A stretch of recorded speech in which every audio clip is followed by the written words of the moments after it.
korupsi menjadi masalah di berbagai negara. Sebagai tindak kejahatan serius dan paling merugikan, jelas sudah selayaknya para koruptor ini mendapat hukuman yang setimpal untuk menimbulkan efek jera bagi pelakunya dan menjadi contoh serta peringatan bagi para koruptor lainnya.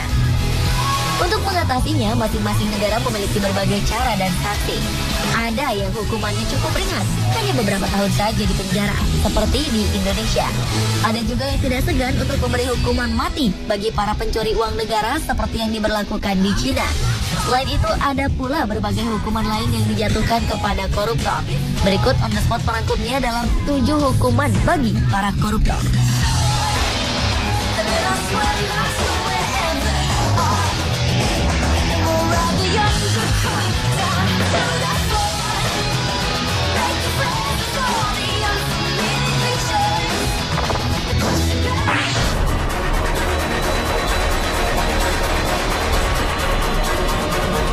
Ulah demonstran Ukraina ini menjadi perhatian dunia. September 2014 lalu, mereka menggandeng politisi Vitaly Zurovsky menuju tempat sampah, lalu membuang sang politisi ke dalamnya. Vitaly tak mengalami cedera apapun. Namun, perasaan politisi ini terguncang hebat setelah sekelompok demonstran melemparnya ke tempat sampah besar di luar gedung parlemen Kiev. Awalnya, Vitaly berpakaian rapi, mengenakan kemeja putih dibalut jas hitam, menenteng tas kerja berwarna gelap, berjalan melewati kerumunan para pendemo. Video lainnya menunjukkan sekelompok pria berteriak ke arahnya, lalu melemparnya ke tempat sampah dengan bagian kepala terlebih dahulu.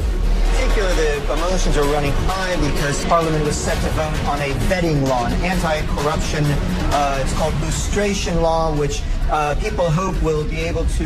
Saat Vitaly meminta massa tenang, sebuah ban bekas dilempar ke dalam tempat sampah dan mengenai kepalanya. Seorang demonstran memegangi kepala Vitaly, mencegahnya agar tidak melarikan diri dari tempat sampah. Vitaly adalah mantan anggota partai mantan Presiden Viktor Yanukovych yang dilengsarkan paksa Februari lalu setelah menolak menandatangani Fakta Uni Eropa yang memicu protes di seluruh negeri. Ia juga tidak populer di kalangan pemilih setelah ia mengusulkan tindakan keras terhadap legislator anti pemerintah. Ia disebut-sebut sebagai politisi yang korup dan menjadi rezim pro-Rusia.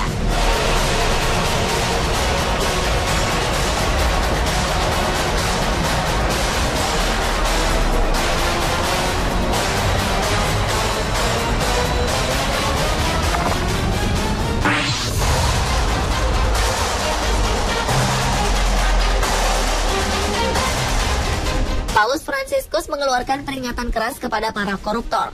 Dalam khotbahnya di Kasas Santa Marta, Vatikan, Paus menegaskan perbedaan antara para pendosa yang menyesal lalu bertobat dengan mereka yang menjalani kehidupan ganda dan munafik.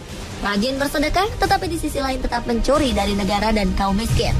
Paus mengatakan lebih baik jika koruptor diikat di sebuah batu penggilingan lalu dilempar ke laut. Ia juga menggambarkan para koruptor seperti batu nisan yang kelihatan putih bersih, tetapi di dalamnya penuh tulang belulang dan kebusukan. Paus Fransiskus juga menyebutkan bahwa orang tua yang mencari nafkah dengan menerima suap telah kehilangan harga dirinya, dan makanan yang mereka beri kepada anak-anak mereka disebut roti yang kotor. Khotbah Paus Fransiskus disampaikan di tengah kerasnya melawan korupsi dalam tubuh Vatikan. Dan pada Mei lalu, Direktur Bank Vatikan dipecat karena diduga terlibat korupsi dan skandal pencucian uang.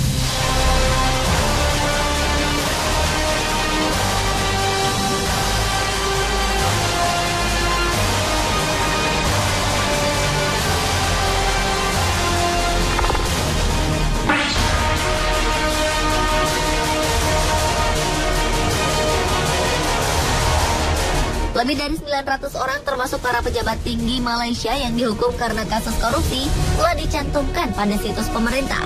Para pelaku dipampang lengkap dengan foto-foto data pribadi dan sejarah kasus para pelaku.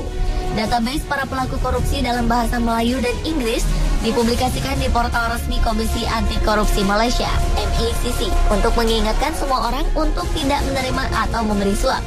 Profil para pelaku korupsi dan suap ini mulai dibuat pada 1 Januari 2010 dan terus diperbaharui setiap 3 tahun sekali.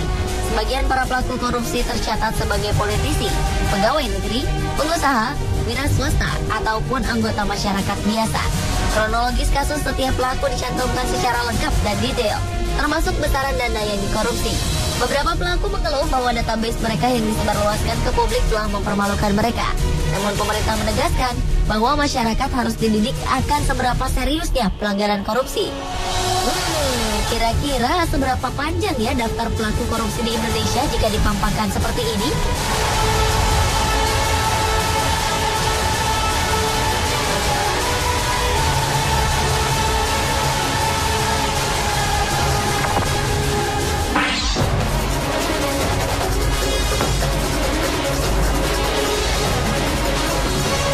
Stasiun televisi pemerintah Korea Utara menayangkan gambar seorang pemimpin berpengaruh dibawa keluar dari ruang rapat setelah dicopot dari jabatannya.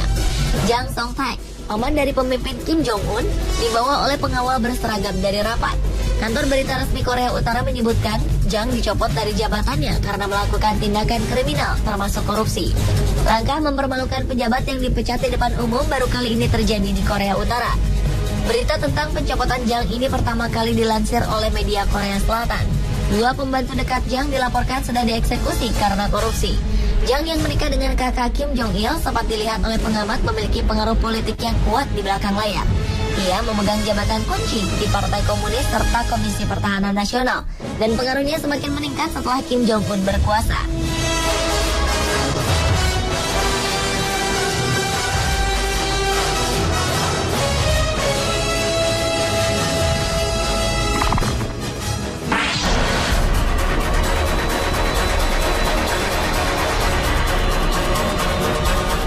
Keberhasilan Hong Kong dalam memberantas korupsi merupakan salah satu faktor pendukung pesatnya perkembangan perekonomian di negeri ini.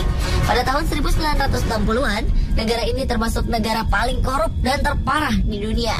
Saking parahnya, seorang supir ambulans tidak akan mengantar pasien sebelum mendapatkan uang tip. 1973, negara ini mengambil langkah berani. Tanpa kecuali, seluruh polisi, hakim, dan jaksa dipecat, kemudian membentuk Komisi Pemberantasan Korupsi yang dinamakan Independent Commission Against Corruption. Sejak awal terbentuk, lembaga ICAC tidak pernah pandang bulu dalam memberantas korupsi, baik kasus korupsi besar maupun kecil. Selain menerapkan hukuman mati bagi para koruptor, pemerintah juga menciptakan efek malu dengan menangkap koruptor di muka umum. Wow, apakah bangsa kita perlu melakukan hal yang sama untuk bisa benar-benar bersih dari korupsi?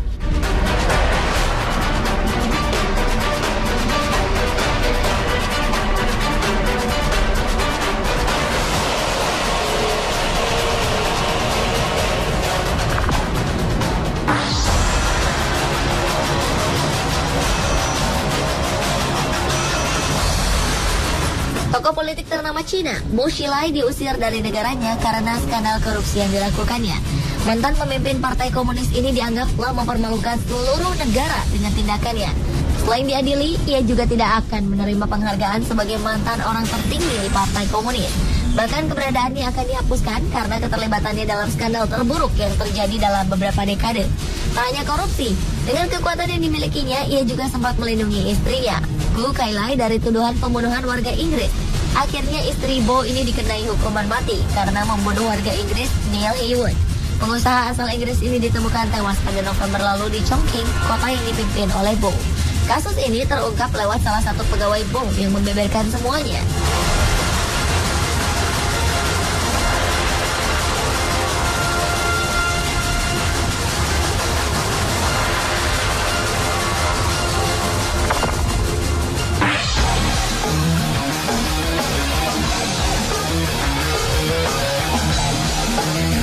Manajemen Rumah Sakit Dr. Karyadi Semarang meminta salah seorang pasiennya yang juga terdakwa kasus dugaan korupsi, Satrio Teguh Subroto, untuk segera meninggalkan rumah sakit karena diduga memanfaatkannya untuk menghindari hukuman kurungan. Pejabat rumah sakit mengatakan bahwa Satrio telah dinyatakan sehat oleh dokter dan harus segera meninggalkan rumah sakit. Awalnya, terdakwa kasus dugaan korupsi proyek pengadaan taman di Jalan Ade Sucipto, Solo ini harus menjalani operasi. Setelahnya, kondisinya semakin membaik, hingga ia dinyatakan sudah bisa pulang. Anehnya, Satrio selalu menolak dan tidak bersedia kembali ke tahanan. Pihak rumah sakit akhirnya memberi waktu 3 hari untuk ia menyiapkan kepulangannya dari rumah sakit. Jika tak kunjung keluar, maka pihak rumah sakit akan mematikan seluruh fasilitas di rumah sakit, termasuk listrik.